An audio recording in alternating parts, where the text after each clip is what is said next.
The founder of Perus Pro-Family Pro-Life Movement has been accused of systematically abusing his daughter.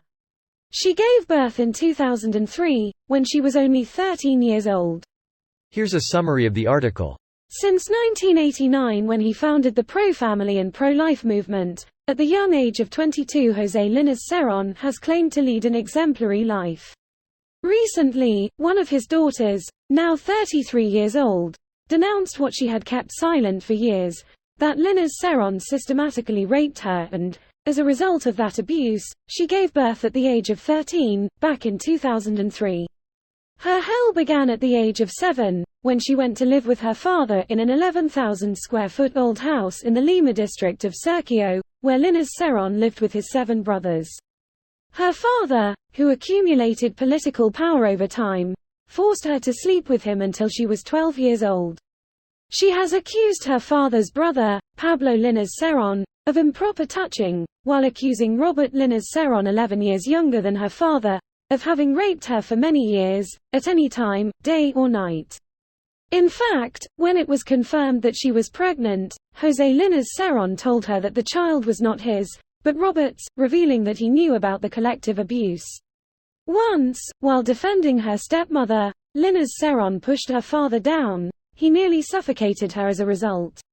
Through his pro-family pro-life movement, José Linares Cerón has long been interfering in Peruvian politics and inserting himself into the national debate. This post received a score of 19,000, with an upvote ratio of 94%.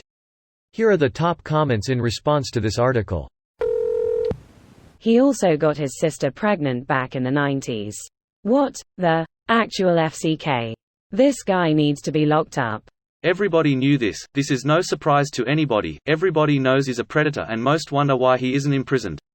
He's made news for the past 6 months. I don't follow the news often but heard my parents discuss him a few times and why he is still roaming free.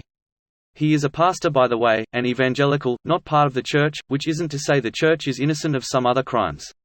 Of course he is. R. Pastor arrested and R. Nota drag queen.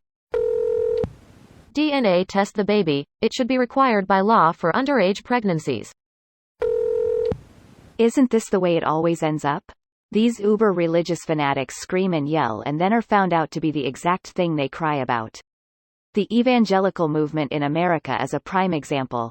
Fuck these people. Hope they have a slow, painful ending. They think if they are doing it, loads of other people must be. There are dozens of us. Dozens. FFs, WTF is wrong with these creeps? Believe in a fantasy to start. I feel like many of these folks don't actually believe. But it's a convenient system for them to use. The conservative religious lifestyle gives predators everything they could ever ask for. It offers a community of people with many vulnerable potential victims who have been conditioned from a young age to obey through corporal punishment, backwards attitudes towards predation where victims will be shamed and disbelieved, strict social hierarchies that can shield perpetrators through status, the threats of social rejection and eternal damnation to hold over victims, and an easy way out through atonement should the predator be caught. Predators can even demand forgiveness from their victims to put the pressure back on them.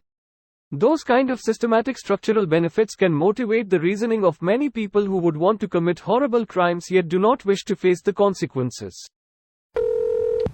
This headline doesn't even begin to do her hell justice. And her 2 kids, from her father and uncle, are in the custody of her father.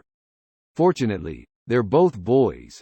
Oh, and the article quote him where he talks about how the UN is using gender policy as a way to legalize pedophilia. Sickeningly ironic since he and his brothers started raping her when she was 7. That poor girl. I wouldn't count out the boys being subjected to the same abuse. There is no fortunate about it. Well said. Why do they say abusing when they mean raping? Since when do child rapists deserve euphemisms? This video was automatically created by Reddit to speech. The article and comments in this video were selected from Reddit according to their upvotes, and any paraphrasing was performed by smmry.com, without any human intervention.